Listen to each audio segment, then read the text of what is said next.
मेरे मुंह पे हाथ रखा है और मुझे मुर्गियों वाली दुकान पे ले गया। उसने मुझे धक्का मार के जबरदस्ती से मैं ज्यादती की है और मैं चीखी तो उसने मुझे छोड़ के 5000 वाला नोट दे दिया और उसने कहा अगर तुमने किसी को बताया तो मैं तुम्हें मार दूंगा। पहले भी हमें तंग करता था, रोजाना हमारे पीछे लग जाता था। अम्मी अब्बू को क्यों नहीं बताया पहले कि ये सब कुछ हो? आंटी मैं बताने की कोशिश करती थी लेकिन मेरे से नहीं बोला जाता था। बच्ची ना माजे च गई से पढ़ने वास्ते, रास्ते पे मुंह में हाथ रख के और ले गया कमरे में। इसने चीख मारी, उसको 5000 रुपया फड़ा देता। कि ऐसी मासूम कलियों को खिलने से पहले जो मसल देते हैं उन लोगों में से किसी एक को जब तक लटकाया नहीं गया और ऐसा कानून ना बना तब तक मैं टिक के नहीं बैठूंगी। नमस्कार, आज फिर हमारी टीम फुद्दुद्दीन की सदस्य बूरजहां एक ऐसी रिपोर्ट आपके लिए लेकर प्रस्तुत हुई है जो आपको ये बताएगी कि कैसे 1400 वर्ष पहले मस्तखर वंश के संस्थापक नीच मूर्ति महाजाहिल लुच्चुद्दीन 786 मस्तखर रहमत उल्लू वाले और उसकी अंडिया द्वारा तैयार किए गए ये मस्तखर वंशी माटेहार कितने गिरे हुए जानवर हैं। पीड़ित मादा पशु छोने के साथ पूरी की गई इस सुन्नत के विषय में मैं विस्तार से वर्णन नहीं कर पाऊंगा क्योंकि इस घटना में जिस 10 वर्षीय को चीरा युक्त लाठी का शिकार बनाया गया है उसकी आयु के कारण सभ्य सनातनी समाज को भी मेरे शब्दों में नीचता की दुर्गंध आने लगेगी। लेकिन जो महत्वपूर्ण बात आप बूरजहां की इस रिपोर्ट में देखेंगे वो ये है कि एक तरफ तो बूरजहां से साक्षात्कार के समय मादरसे में दुग्गी भेदन करवाकर आई मादा छोना इतना गंभीर अवस्था में लेटी है जैसे चीरायुक्त लाठी ने उसके शरीर के अंदर के हर तंत्र को छत विछत कर दिया है। दूसरी तरफ वही मादा छोना कुछ देर बाद आसमानी शास्त्र में लिखी मस्तखरवादी लाठी दुग्गी संबंधी सुन्नतों का उत्साहपूर्वक और गा गा कर गंभीर अध्ययन कर रही है। इस टाइम मैं मौजूद हूँ हंजरवाल के इलाके में जहाँ पर फिर से एक मासूम कली को नोचने की कोशिश की गई, फिर से एक मासूम बच्ची की इज्जत को तार तार किया गया। मैं क्या करूँ, मुझे फिर आना पड़ता है क्योंकि मेरे मुल्क के बच्चे महफूज नहीं हैं, मेरे बच्चों को लूटा जा रहा है और इस चीज़ को दिखाने के लिए, उन मुलजिमों को सज़ा दिलवाने के लिए मुझे बार बार ऐसी सिचुएशन में आना पड़ता है। बच्ची की वालदा हमारे साथ मौजूद हैं, वालिद मौजूद हैं, बच्ची खुद भी हमारे साथ मौजूद है और इन सब का बयान आपको सुनाऊंगी। फिलहाल हम बच्ची की वालदा से बात करते हैं। बच्ची की उम्र की 10-11 साल। बच्ची किधर गई सी? बच्ची ना माजे च गई से पढ़ने वास्ते, पारा पड़ती है उधर जाकर? पारा पड़ती थी और रास्ते पे मुंह में हाथ रख के हाथ पीछे बन लिए और ले गया कमरे में उसको। क्या वो कमरा वहाँ पर किस चीज़ का, घर सी होता कि मुर्गियाँ होती हैं उस कमरे में? हाँ जी, तो छपरा बनाया है। इसने चीख मारी, इसको 5000 रुपया फड़ा देता। मैं तो आदि मान जाके दसना ना, सुबह को मैं पढ़ने भेजने लगी, उल्टियाँ करने लग गई और मैं देखा तो 5000। इसने मुझे सारी गल बताई। असी फिर देखा, बच्ची को पूछा तो इन्हें बताया सानू भी ऐसे ऐसे। बच्ची को 5000 देखकर आप लोगों को पता लगा। जब बच्ची वापस आई, बच्ची की हालत देखकर नहीं आपको अंदाज़ा हुआ कि बच्ची के साथ कोई ऐसा मामला? पूछा फिर सारा कुछ तो बच्ची कहती मम्मा उसने 5000 दिया था, जो अगर मम्मा को बताया ना मैं जानू मौका दूँगा तुझे। किस तरह का रिकॉर्ड है उस बंदे का मोहल्ले में? पहले कैसा रिकॉर्ड है उसका? उसका सारे कह रहे हैं इसका ना सही नहीं है। वीडियो गेम की दुकान बनाई हुई? हाँ जी। बच्चे ज़्यादातर आते होंगे वहाँ पर। इससे पहले कभी किसी ने कोई शिकायत नहीं की उसकी? कहते ने बहुत ज़्यादा लोगों ने की थी शिकायत ना, कभी उसके खिलाफ कार्रवाई नहीं हुई? हाँ जी, कभी नहीं हुई। तो बच्ची के वालिद हमारे साथ मौजूद हैं, उनसे बात करते हैं। मुझे बताएं, आपको बच्ची के बारे में पता लगा है, उस बंदे को आप पहले से जानते थे? हाँ जी, नहीं मैं वैसे तो गली महल्ले में जाते हैं तो वैसे तो पहचानते, तो वैसे नहीं जानते। कभी ऐसा सोचा था कि इस तरह की हरकत कर सकता है? नहीं, हमने तो नहीं सोचा कि वो ऐसे जो उठाया उसने भी सपारा पढ़ने गए तो वह ज़बरदस्ती उठा के लेके जाए। इसकी तबीयत देखी तो हम 5000 रुपया था वो। मैंने पूछा कहाँ से लिया, तो वो कह रही है उसने दिया, तो वो कहता है मैं मार दूंगा जब अभी ये किसी को बताया तो फिर मैंने प्यार से पूछा भी, हम उससे पूछते हैं, फिर हमने इससे पूछा, वो इसने बताया, वो आदमी दिखाया, ये वाला आदमी ये मुझे उठा के ले गया ज़बरदस्ती। उसके बाद पुलिस को बुलाया? नहीं, पुलिस में नहीं, मैं पहले आदमी देख के आया उसको, फिर हम चले गए तारीख में।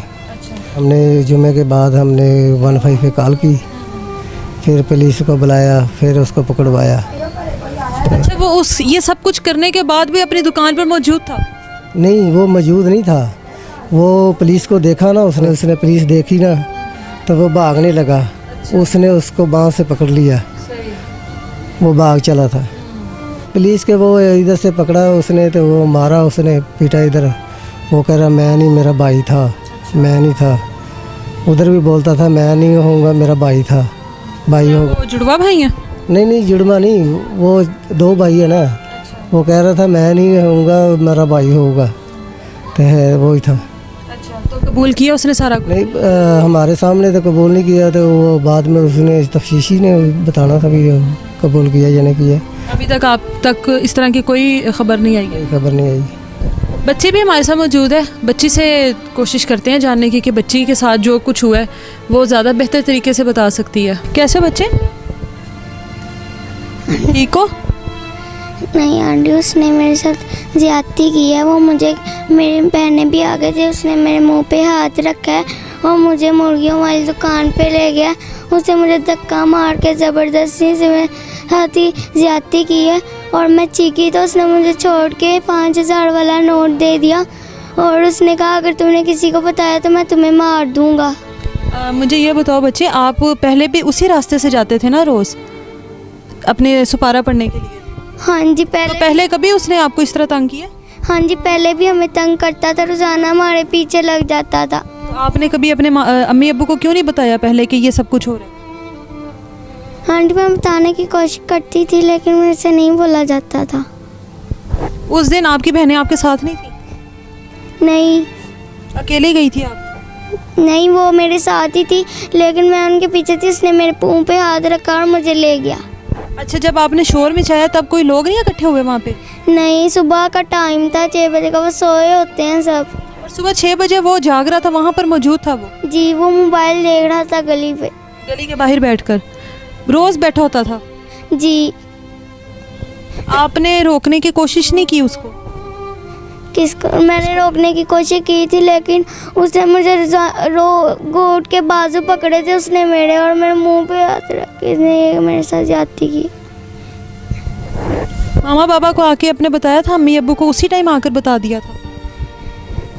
जी नहीं, मैं कल बता दिया था मम्मा पापा को। मुझे खून की उल्टियाँ आ रही थी और मेरा सारा, मैं सुबह स्पा पढ़ने जाने लगी तो मम्मा ने बीच में 5000 का नोट दिया। मम्मा ने कहा कहाँ से लिया ये? मैंने मम्मा को सब बता दिया। मम्मा ने 5000 का बीच में से नोट निकाल, मैंने सब बता दिया मम्मा को। और ये बच्ची रोज़ इस चीज़ को फील करती थी कि वो उसकी तरफ गलत नज़रों से देख रहा है। जाहिर है 10 साल की बच्ची है, और लेकिन बच्ची में हिम्मत नहीं हुई अपने माँ बाप को बताने की कि वो किस तरह से बताती।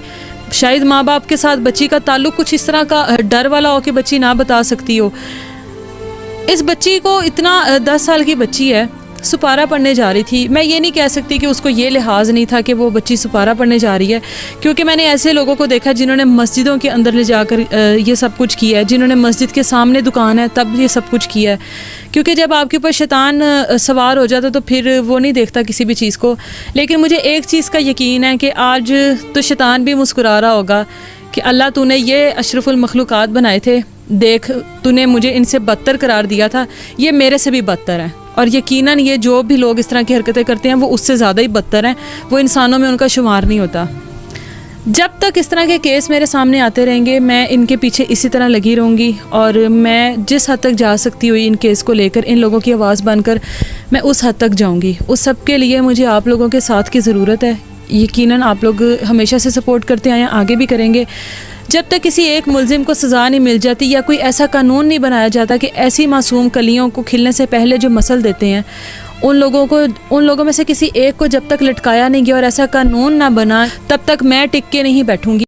बूरजहां तो रुकेगी या नहीं रुकेगी, पर इतना निश्चित है कि जिस तरह से अविकसित, कुपोषित और मानसिक रूप से विक्षिप्त मस्खरवंशी रेवड़वासी जानवरों की प्रजनन प्रक्रिया है, आने वाले 1000-1500 वर्षों बाद इस प्रजाति के जीवों की नस्ल तुलनात्मक दृष्टि से शूकर प्रजाति के समकक्ष खड़ी होगी और आपस में ही प्रजनन करके आनुवांशिक दोषों से ग्रस्त होकर विलुप्ति की ओर बढ़ रही होगी, तथा मानव समाज इस प्रजाति को मध्य एशिया के रेगिस्तान में मरु अभयारण्य बनाकर इसे दुर्लभ प्रजाति घोषित कर चुका होगा। इस विषय पर आप भी अपने विचार कमेंट बॉक्स में अवश्य रखें। मस्तखर वंश संबंधी इसी तरह की जाहिलता से परिपूर्ण किंतु मनोरंजक, रोचक और ज्ञानवर्धक जानकारी के लिए आप अपने दोनों चैनल पाक डी टॉक और टॉपी डी टॉक से जुड़े रहें। इस वीडियो के लिए इतना ही, मिलते हैं अगले वीडियो में, तब तक के लिए सबको राम राम।